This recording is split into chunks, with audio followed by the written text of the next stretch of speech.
Bu Diah dulu. Ya. Iya, siap Ustadz. Masya Allah. Nah ini Ibu Diah. Sekarang lagi di mana Bu Diah? Saya di Cikarang Ustadz di rumah. Iya, Lagi di rumah ya di Cikarang. iya. Sebentar mana ini? Oh ya ini. Oh lagi di Cikarang ya. Udah lama di Cikarang Bu. Alhamdulillah udah 2 tahun. Oh ya karena saya tahu Bu Diah sebelumnya di Sidoarjo ya. Iya, benar sekali. Di Sidoarjo.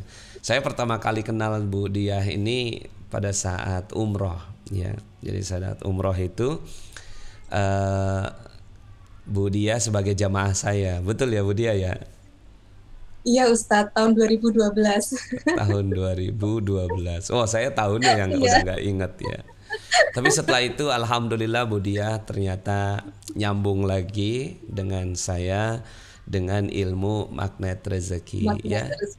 Insya Allah, Alhamdulillah. luar Bu biasa. Diah boleh nggak diceritakan pengalaman-pengalamannya ketika mempelajari ilmu magnet rezeki? Oh iya Ustadz. Alhamdulillah, saya sapa dulu ya. Ya silahkan. Assalamualaikum warahmatullahi wabarakatuh buat sahabat semua yang menonton sore ini. Semoga sahabat semua dalam keadaan yang sehat walafiat ya, semakin semangat puasa Ramadannya ya, dan semakin banyak meraih keajaiban dari Allah Subhanahu wa taala. Nah, sore ini saya mendapatkan sebuah kehormatan ya. Saya ini ya mungkin bukan siapa-siapa gitu ya. Jadi sore ini kita sharing tentang pengalaman yang saya alami ya. Saya bukan ustazah, saya juga bukan yang pinter ya tentang agama, tetapi mungkin jurus-jurus yang ada di magnet rezeki itu membuat akhirnya saya mengerti ya lebih banyak tentang ilmu-ilmu yang ada di magnet rezeki ini gitu, dan Mm-mm. menerapkan dalam hidup saya sehari-hari. Nah, alhamdulillah, sahabat semua, saya mengalami proses demi proses dalam kehidupan yang dulu tanpa ilmu gitu. Nah dulu tuh nggak kenal MR gitu kan, jadi tanpa ilmu. Ada satu Mm-mm. sore ini yang saya terbersit kepengen sharing kepada teman-teman semua ya. Jadi dulu uh, saya mau saya mau angkat tentang tangisan gitu ya gitu. Ibu-ibu tuh kan, khususnya ibu-ibu ya, khususnya wanita kan sukanya aku tuh baper gitu ya, sukanya tuh dikit-dikit apa ya, Nangis baper gitu ya. ya, oh nangis sedih gitu ya, diomongin orang sedih nangis ya, udah gitu nggak dapat bagian apa sedih nangis gitu. Nah saya mau cerita, dulu kan nggak ada ilmunya. Nah, saya itu mengalami tangisan-tangisan yang berubah terus gitu. Zaman dulu Mm-mm. ya, kalau disakitin hati kan nangis ya, gitu. Mm-mm. Lalu dalam proses hidup saya, nangisnya bukan karena sakit hati lagi, gitu. Nangisnya pada saat kita sudah berbuat banyak buat orang lain ya, tapi kita nggak dihargain. Ya, tapi kita Hmm. sama sekali nggak dianggap, nggak dihargain, dan bahkan nggak diterima kasihin. Nah, nangis saya berubah, naik level kayaknya. Iya, iya, iya, iya. Jadi nangisnya karena Kayaknya tuh itu, kok bisa sakit ya hati banget gitu. gitu.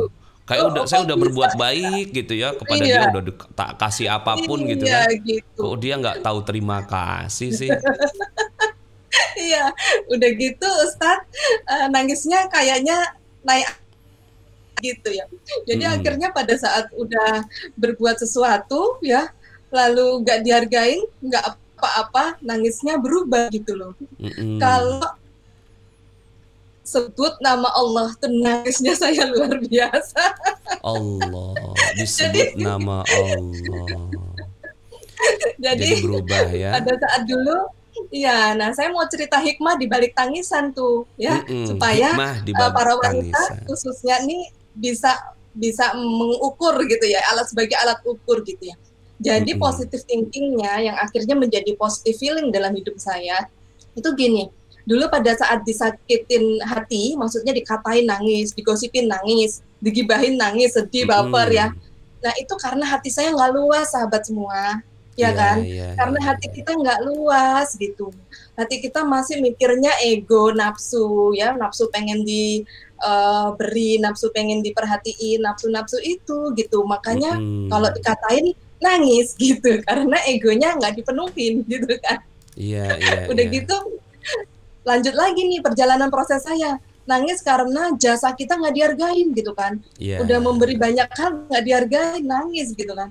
Nah, ternyata setelah itu saya berdoa, hikmahnya adalah, oh pantas aja saya memberinya nggak karena Allah.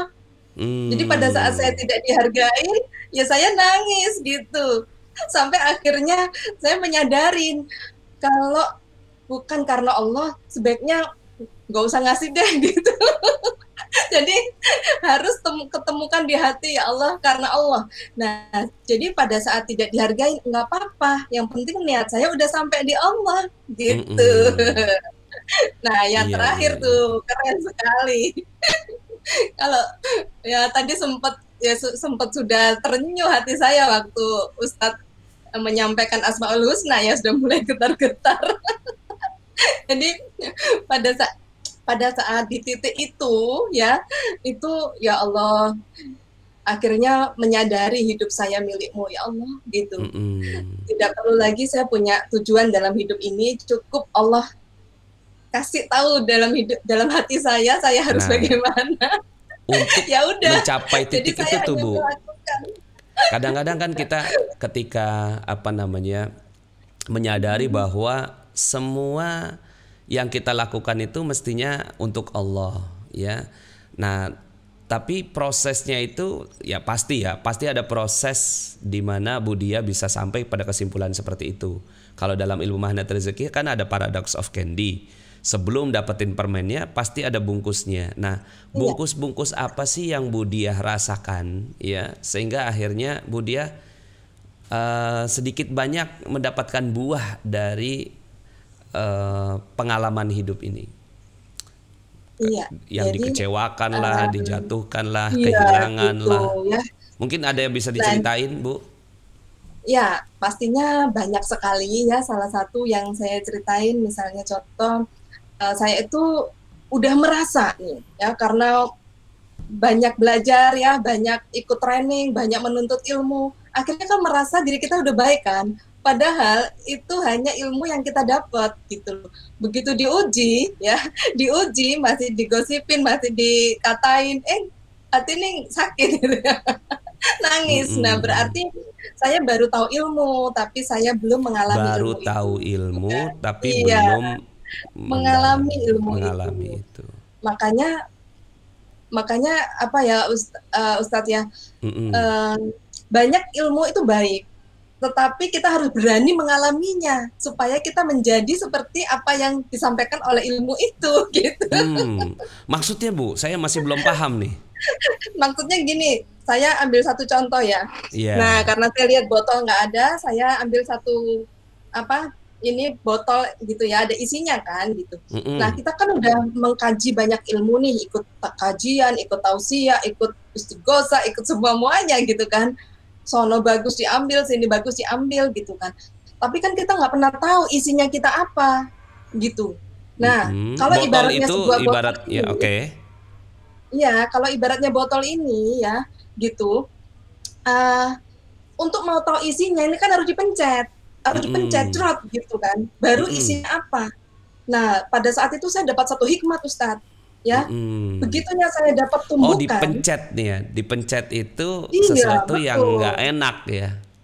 Betul sekali. Nah, saat saya dapat tumbukan, apa yang keluar dari diri saya? Semua yang nggak bagus ataukah yang bagus? Nah, jadi pencetan atau tumbukan itu bukan persoalan. Itu hanya alat untuk pencet diri kita siapa. Untuk gitu kan? Jadi alat kontrol atau alat ukur. Identifikasi, ukur. Ya, alat untuk identifikasi isinya kita apa, gitu ya. Mungkin seperti ini ya, foto ini ya. Iya.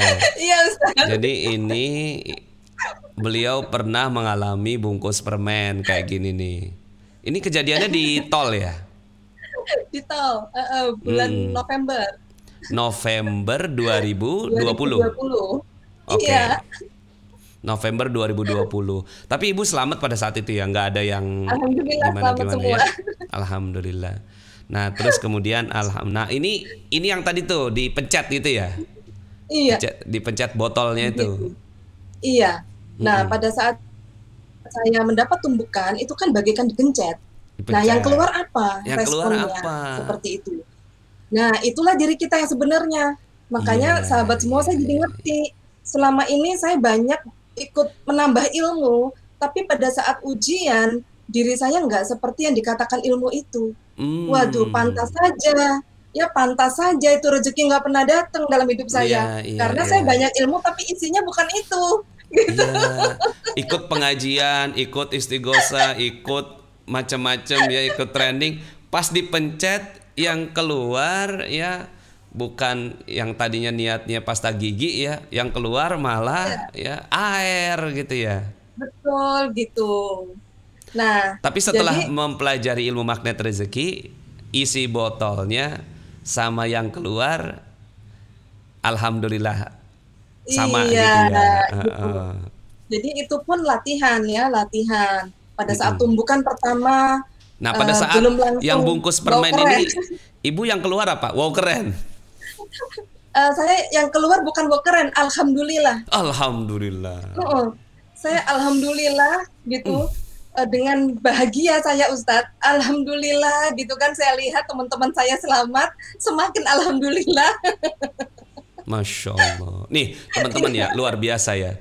Nah ini luar biasa. Saya juga barusan dapat satu ilmu nih. Kita belum tahu apa isi kepala kita, hati kita, jiwa kita kalau belum dipencet. Dipencet itulah musibah, ujian, tantangan, halangan ya yang membuat kita nangis. Kalau pas dipencet yang keluar drama Korea, berarti kita selama ini ngajinya 1%, drakornya 99%.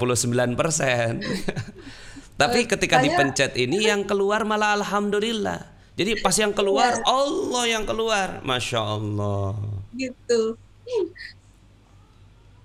Terus setelah itu ini Allah yang kasih ya.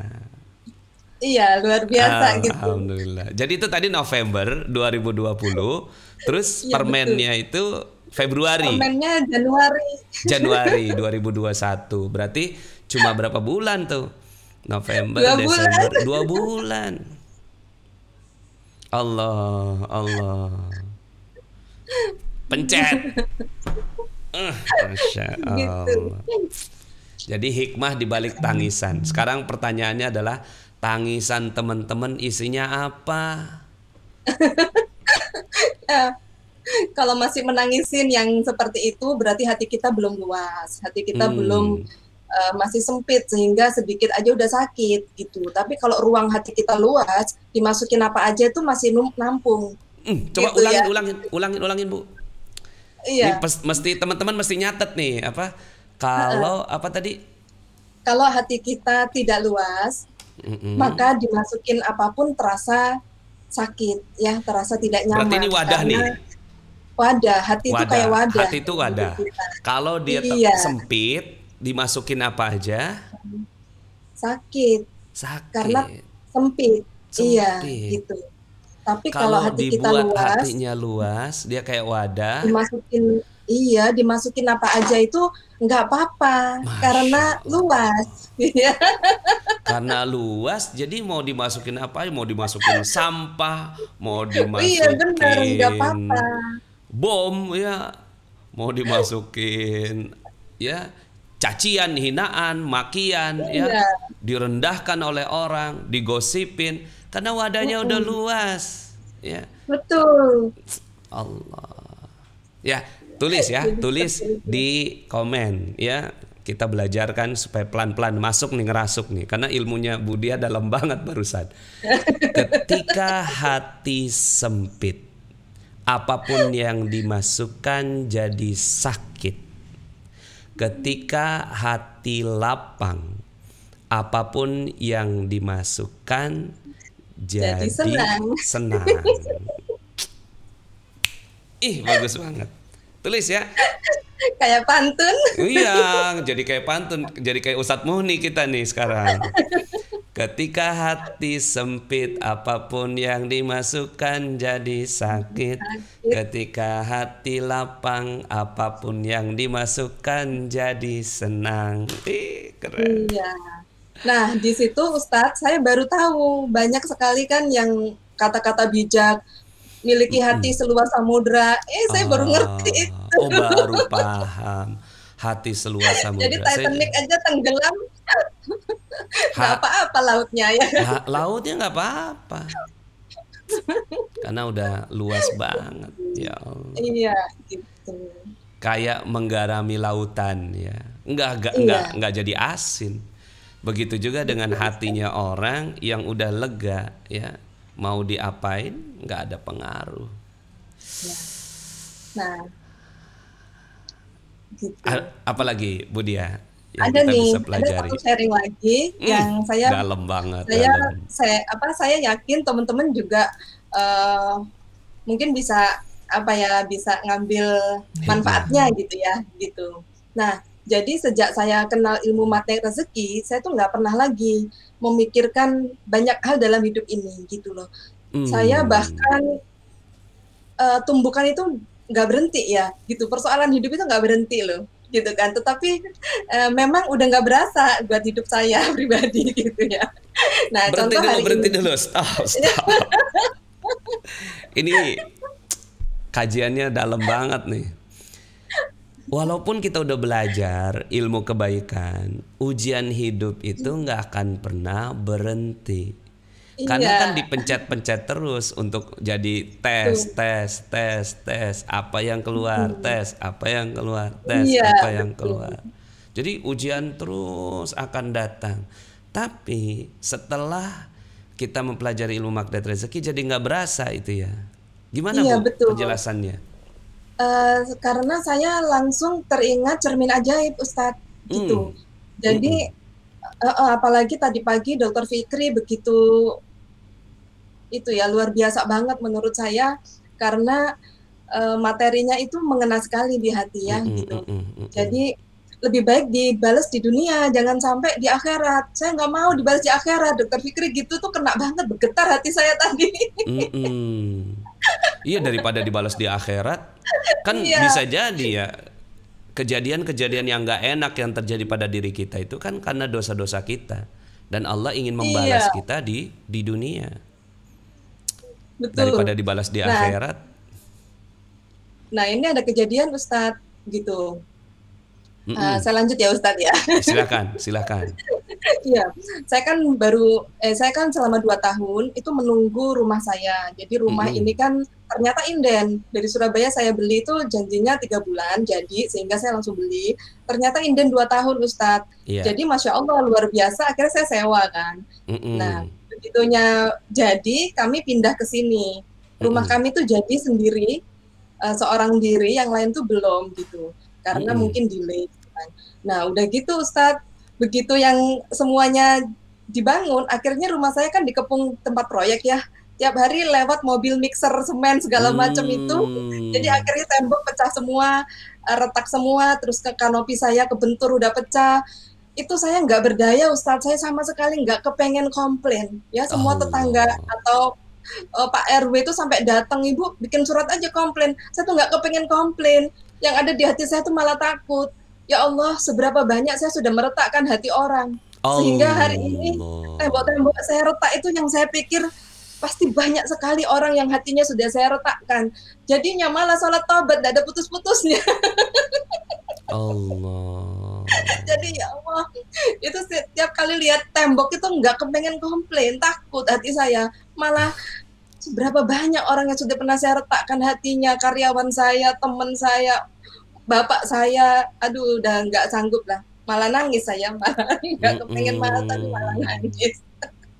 Masya Allah. Jadi teman-teman semua, ada yang kita bahas dalam ilmu cermin ajaib, bahwa apapun yang terjadi semuanya itu hanya cerminan dari apa yang pernah Ya, kita lakukan. iya, Jadi ya itu tadi, pencetan-pencetan tadi itu.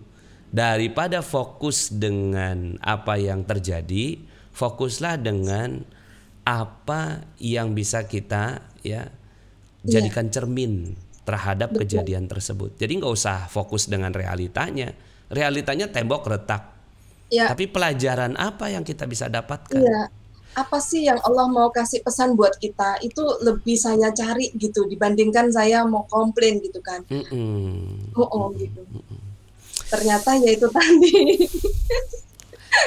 Oke, terakhir Bu Diah, saya mau Ya, tanya sesuatu nih. Jadi ini apa kisah 2012 saya dengan Bu Diah ini ya. iya Ustaz. Jadi pada saat Suramadu. itu ya masih ingat nggak Bu Diah? Saya nggak tahu nih Bu Diah ingat apa nggak. Saat itu di kayaknya di Dubai kita waktu itu, Bandara Dubai. Iya, Kita iya. diskusi tuh, ya. Terus kemudian Bu Diah ngomong gitu kan, Pak Nas, saya tuh penasaran loh gitu ya. Kenapa ya orang-orang yang non Muslim itu mereka punya jiwa yang humble, jiwa yang apa namanya tinggi begitu. Bahkan beberapa ilmu-ilmu hati itu saya pelajari dari orang-orang yang non Muslim gitu. Ya, nah sampai pada saat itu ya saya berdoa tuh, saya doa banget Masya gitu ya dalam hati saya tuh ya. Allah, ya Allah. Doa saya tuh mudah-mudahan Bu dia dikasih hikmah gitu kan, ilmu yang didapatkan dari kaum muslimin ya. Masya Allah. Nah, bisa Masya nggak Allah. Bu dia Pengen nangis ceritakan dari Ustaz. tahun 2012 nih sampai 2021? Ini belum pernah saya nanyain nih. Masya Allah, luar biasa sahabat semua. Dan itu memang benar gitu kan. Dan itu memang benar. Perjalanan spiritual saya juga eh, bertumbuh ya. Bertumbuh dengan komunitas tersebut gitu kan. Jadi saya tuh sampai merindukan gitu kan. Saya sampai merindukan gitu. Tiap kali saya mendengarkan sesuatu dari mereka, saya selalu tanya sama orang-orang yang mengerti agama gitu ya. Yang di Muslim gimana yang seperti ini gitu. Di Muslim mana yang seperti ini gitu kan. Nah, akhirnya saya dapatkan itu semua adalah ilmu hati gitu. Jadi pada saat hati sudah menghadap kepada Allah, itu Masya Allah hidup itu teratur, nggak usah disuruh teratur, hidup itu teratur gitu. Nah saya menemukan gitu kan, saya bertahan di situ dan saya berlindung kepada Allah, semoga Allah tetap melindungi saya dengan dengan iman saya kepada Allah gitu. Dan sampai akhirnya di satu titik terjadilah sebuah peristiwa di mana pada saat saya berkonsultasi gitu kan, pertanyaan dari mentor saya adalah begini, maaf Ibu, ini keinginan Ibu, impian Ibu, hasrat Ibu, atau keinginan Allah gitu. Itu saya nggak bisa jawab. Itu saya nggak bisa jawab. Itu nanya Dan ke muslim apa non muslim? beliau non Muslim bertanya kepada saya, ini keinginan saya, target saya, atau Targetnya Allah. karena Allah gitu. Saya nggak ngerti harus berbuat apa, dan itu bersamaan dengan peristiwa saya harus ikut suami ke Jakarta untuk meninggalkan kota Sidoarjo ya, yang Allah harus yang di sini meninggalkan. Allahnya siapa? Saya kurang paham ya Ustadz, Allahnya maksudnya kan, Budiah atau Tuhannya oh dia? iya, iya Allahnya saya, karena Oh. beliau sangat menghormati kami sebagai Muslim ya.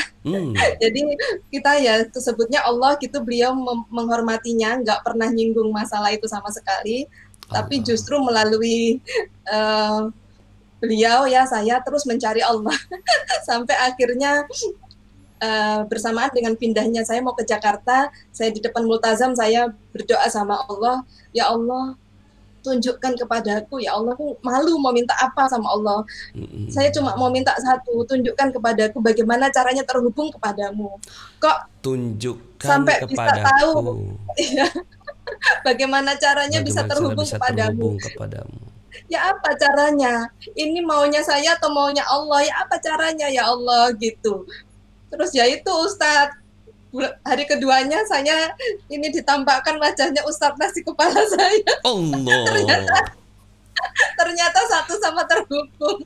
Kan Ya saya mintanya Rabbi. terhubung.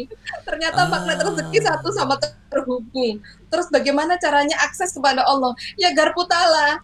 Jadi saya camp pertama itu saya nangis, nggak bisa berhenti. Jadi doanya Ustadz Nas ya Allah 2012 sampai 2018 dikabulkan Allah Ustadz Nas tahun 2018. Pas saya ikut camp ya Allah. Ya Robbi, Makasih 2012 Ustaz Nas ya sampai Allah. 2018. Karena pada saat 2012 itu ya, saya itu kan gini ya, itu kan kita pulang tuh. Pulang di Iya, bandara Dubai. Terus ya Allah, dalam hati saya mudah-mudahan beliau ini ketemu dengan seorang yang bisa menghantarkan kepada Allah Subhanahu wa taala. Karena saya udah nggak mungkin Andri. ketemu ibu lagi pada saat itu, karena kan saya kan udah sibuk ngantar jamaah gitu. Ya. Tapi malah Dan ternyata 2018 ketemu saya lagi. ternyata Ustadz Nas doanya ya Ustadz Nas sendiri Allah, Allah, yang dipakai Allah untuk ngasih tahu saya. Allah, masya Allah. Ya, ya, ya. Jadi Gitu. kesimpulan perjalanan spiritual Budia kan pasti masih panjang nih perjalanan spiritualnya kan. Setakat ini, sejauh ini ya perjalanan spiritual ibu, kesimpulannya apa? Karena udah belajar sama yang non muslim ya kan, sama motivator barat gitu ya. Nah, kesimpulannya apa? Ya, kesimpulannya kita kesimpulannya pada akhirnya saya mengerti saya hidup harus dengan panggilan Allah. Kalau Dalam, bukan karena dalam. dipanggil Allah, saya sudah duduk diam saja, taubahalik. Taubaholic. Gitu. Seperti saat ini saya mendapatkan sebuah dorongan, mendapatkan sebuah hikmat. Saya berdoa sama Allah, ya Allah, masa pandemi begini tiap hari yang kajian, tiap hari yang konsultasi Quranic Vibration, semuanya masalah keuangan. Ya Allah, Mm-mm. turunkan ya Allah gitu, kalau saya bisa berbuat sesuatu gitu loh buat mereka gitu.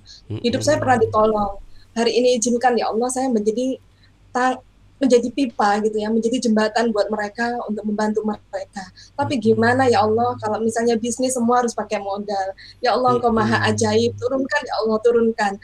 Itu saya berdoa Maret ya, tepatnya pada saat ulang tahun COVID yang pertama. Ulang tahun COVID. COVID kan udah setahun Ustadz. Iya, iya. Jadi semua pada ya Allah kok masih COVID gini, teman-teman yang belum punya kerjaan, belum punya keuangan yang bagus gitu kan. Dan luar biasa Ustadz, ya saya udah banyak meninggalkan kegiatan-kegiatan ya, saya lebih banyak duduk di rumah ya, ngurus keluarga sama memantau bisnis gitu kan. Nah, itu luar biasa banget, muncul program yang free tanpa biaya keanggotaan. Masya Allah Ustadz, itu menjadi sebuah jawaban doa saya, dan sekarang saya agak sibuk dikit Ustadz. Agak sibuk dikit membantu sampai mereka bilang, Bu, bener-bener nggak pakai modal, enggak gitu. Jadi ya paling tidak saya masih bisa berguna gitu buat teman-teman, buat khususnya wanita ya. Kita ada bukan untuk kita mau jadi lebih hebat dari suami, tapi kita ada untuk menolong suami, untuk memudahkan, untuk membahagiakan suami ya. Jadi kalaupun sekarang suaminya banyak di PHK, suami bukan maha pemberi rezeki, tapi Allah yang maha memberi rezeki gitu kan. Dan ya tetap kita mengasihi suami kita aja gitu, dengan apa yang kita bisa. Buktinya Allah turunkan kok keajaibannya, kita bisa berbisnis tanpa modal ya Allah. Allah. Ibu Dia, terima kasih banyak, Masya Allah ya, selalu menarik ya ketika mendapatkan perbincangan. Saya ingat perbincangan yang kemarin ya, yang tahun lalu tuh ya, itu tentang kulkas ya. Wah itu teman-teman lihat di videonya di YouTube ya, tentang saya dengan Bu Dia berdiskusi tentang kulkas. Jadi saya punya story tentang kulkas, Bu Dia juga punya story tentang kulkas. Jadi sama ya. Bu Dia, terima kasih banyak. Ya. Barakallah Ustaz. Mungkin bisa menyapa ke teman-teman semuanya di Facebook. Iya. Oke, alhamdulillah teman-teman, satu kebahagiaan buat saya bisa bersama teman-teman sore hari ini. Saya berdoa semoga sahabat semua diberi kemudahan oleh Allah Subhanahu wa taala untuk menuju apa yang Allah kehendaki dalam hidup sahabat semua. Ya, semoga kita bisa diberi keselamatan di dunia wal akhirah. Amin amin ya rabbal alamin. Sekian sahabat. Amin ya rabbal alamin. Masya Allah. Ya, alhamdulillah. Ibu, terima kasih banyak. Insya Allah kita jumpa lagi. Barakallah. Terima kasih. Barakallah.